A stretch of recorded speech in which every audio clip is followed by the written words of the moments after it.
der var meget få steder for kvinder dengang. Det var altså i 32. Og så der var Hagemannskollegium. Der var nogle få piger, men der var jo svært at komme ind. Og så var der altså kun kvinder i Gensen.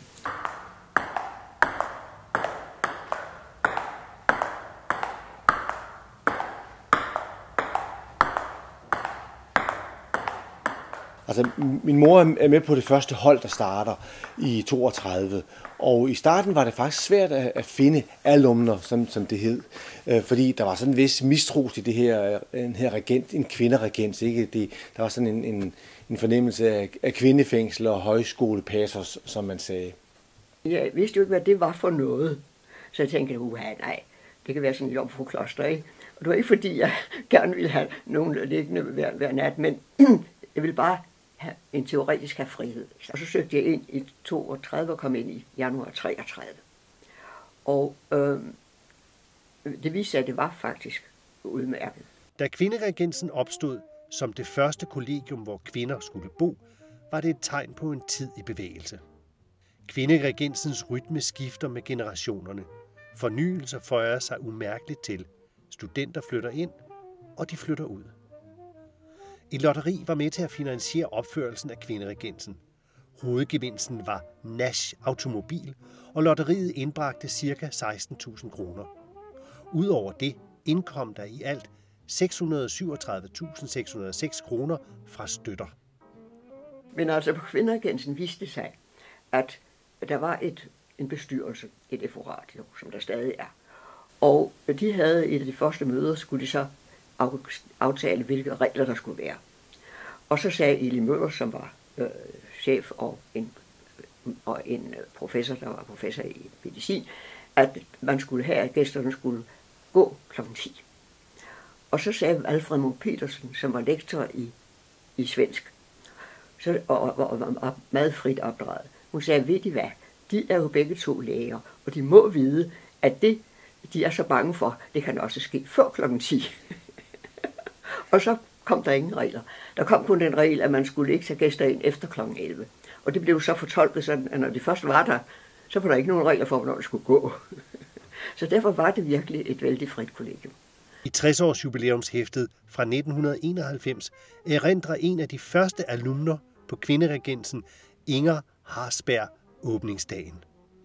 Således sang vi ved indvielsen 10. maj 1932, og mon vi ikke alle følte, hvad vi sang med alvor og oprigtighed og gode forsæt. Nu sad man her og var en af dem og følte forpligtelsen ved det.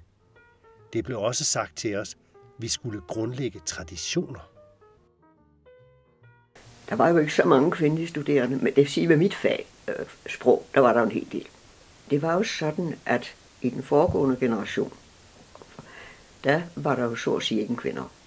Der var nogle professorer, der var imod det. Så der var en, når han skulle eksaminere en kvindelig studerende, så vendte han ryggen til og kaldte hende med nummer i stedet for med navn. Det måtte de altså finde sig i. Det var nogle fantastisk stærke kvinder, hvem var der på køkkenet? Ja, der var Esther Amundsen, der sidenhen blev Danmarks første kvindelige medicinaldirektør. Der var Helga Petersen, der blev Danmark og verdens første kvindelige justitsminister og højesteretsdommer. Og Eli Fischer Jørgensen og Esther Møller, som gjorde sig meget i ældresagen. De havde fantastisk vid, men det var meget vigtigt, at det var meget hjertevarmt. Det var aldrig ondsindet. Der var der en enkelt vise, hvor en, der hed Esther, var fornærmet, fordi der stod, "Åh Esther, du er vores idol." Og hun troede, at idol, det var et rengøringsmiddel til WC'et. Hvad det var, jamen, kaldte man det blåstrøm dengang, det gjorde man vist. Det var altså en kvinde, som gerne ville klare sig selv og have det på sig, og have samme rettigheder som mænd. Det var det faktisk. Det var jo altså en tid, hvor man netop en periode der i 20'erne og 30'erne, hvor der var en frigørelse, faktisk. Hvor man, altså sexmoralen ændrede sig, ganske simpelt. Man synes, det var rimeligt, at man prøvede det af, før man giftede sig, for eksempel. Og hvis man bare går en generation tilbage før mig, så var det jo så strengt. Altså det var en skandale, Altså hvis jeg havde fået et uægte barn, da jeg var ung, det havde været en forfærdelig ting for mine forældre. Det ville blive blevet meget ked af det. Det kunne man ikke. Der var en på det andet køkken, kan jeg huske, som havde sådan den ene mand efter den anden. Og det synes vi altså ikke om. Vi bad hende rejse. Vi måtte godt have mænd, men det skulle ikke være et skiftende mænd. Det skulle ikke være sådan en bordel.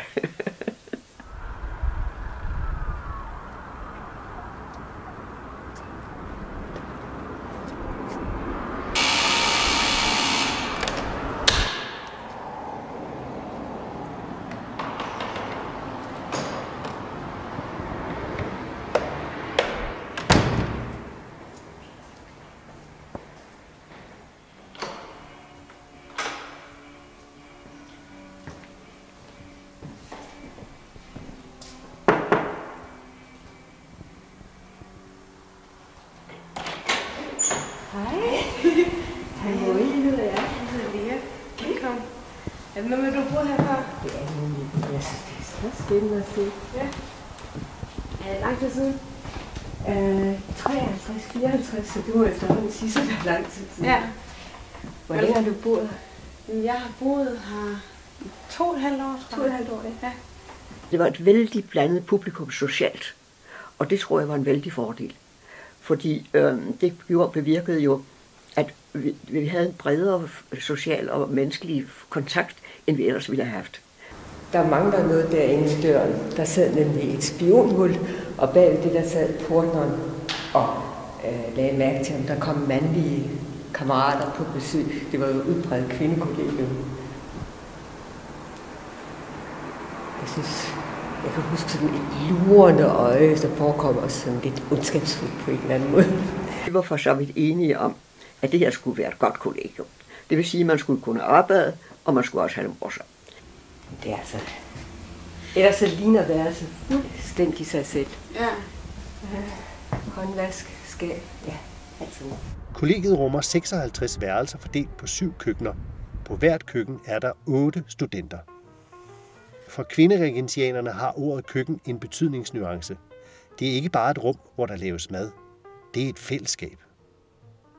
Jamen, køkkenet er jo altid det centrale rum på et kollegie. Det er der, alle livet udfolder sig.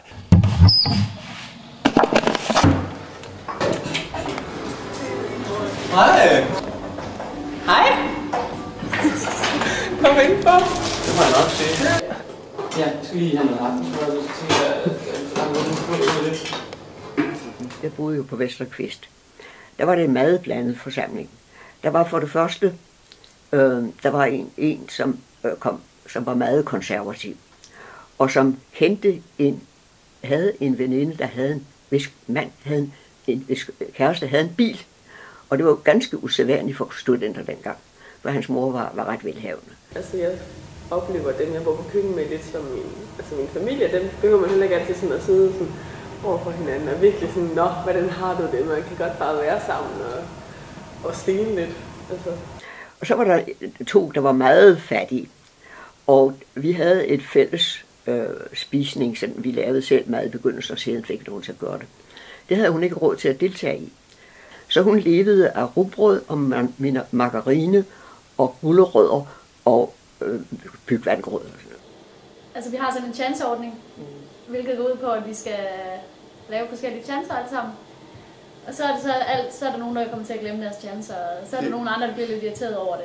Ja, jeg er sådan en, jeg skal have det 5 gange, før jeg gør det. Ikke fordi, at jeg er sådan, hvad skal man sige, et drys som sådan, men mere, jeg synes, det er mindre vigtigt, fordi hvorfor skal man vaske viskestykker, når der ligger 5 derude i forvejen? Og så var der en anden mediciner også, hun havde også meget lidt. Og jeg husker, de taget en gang, så sagde de, at nu, de kendte jo ikke så meget til verden, og de måtte jo heller som mediciner burde de vide noget, så de ville sådan gå over på en restaurant og spise. Og så fandt de en billig restaurant over på Amager, og der spiste de så hvert stykke med leverpostej, et stykke med spegepølse, og så kom de hjem kl. 9 og havde lært verden at kende. Og sådan var det. Og så var der en, der var kommunist, og hun var øvrigt også lesbisk, og det måtte man heller ikke være dengang. Men så på et tidspunkt bad vi hende rejse, fordi der var en af de nyindflyttede, der sagde, at hun blev forfulgt af hende. Og jeg er ikke sikker på, at det var rigtigt. Jeg er nok forkert, altså, men altså, det endte med, at hun rejste. Og så var der mig, og så var der Eli Kold. Jamen altså, min mor boede der de 3 år. Jeg tror godt, jeg kan sige, at det er de 3 lykkeligste år i hendes liv. Altså, ikke fordi hun selv var nogen særlig flittig student, men til gengæld så gik hun vældig op i det liv, der var på Regensen. Og det var nogle utrolig livskraftige og karske kvinder. Nej.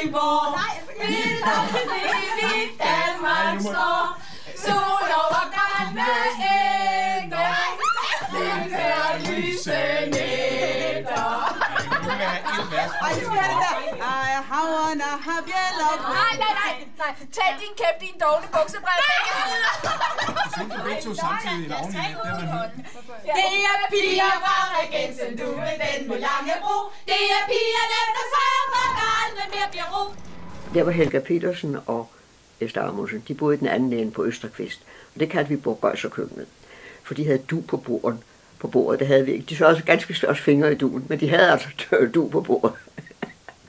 Og vores køkken blev kaldt kleptomaterkøkkenet, fordi på Borgøjserkøkkenet, der sagde de, at vi stjal sølvtøj fra dem og WC-papir af en anden grund. Altså, vi har køkkenmiddag. Og så spiller vi bordtennis. Og Trivial Pursuit spiller vi også. Ja. Og i morgen skal vi påskefrokost. Ja. Drikker kaffe. Og så bliver der også drukket en enkelt øl eller 2 en gang imellem på køkkenet. Køkkendruk. Ja. Det er en god sport. Som regel så samtidig går jeg til om aftenen og kigger ind i køkkenet, der sidder 5-6 stykker med en flaske vin og spiser sammen. Det er skide hyggeligt. Der er jo ikke noget, der spor hemmeligt på nogle køkkener, fordi man kan jo se fra køkken til køkken. Så dermed så kan man altid holde øje med, der sker noget på de andre køkkener. Hvis man sidder på sit eget køkken og føler sig meget alene, så er det ikke sådan, det er ulovligt at gå over på nogle Man kan altid lige scanne sådan over på den anden side og se, om der er lys, og om der er nogen, man gider at snakke med. Sådan er det her, ikke? Du kan ikke holde noget hemmeligt eller sådan. Det er dejligt, men det er dejligt på den måde. Nej, og mange gange, altså sådan, når jeg kommer og gør rent, ikke?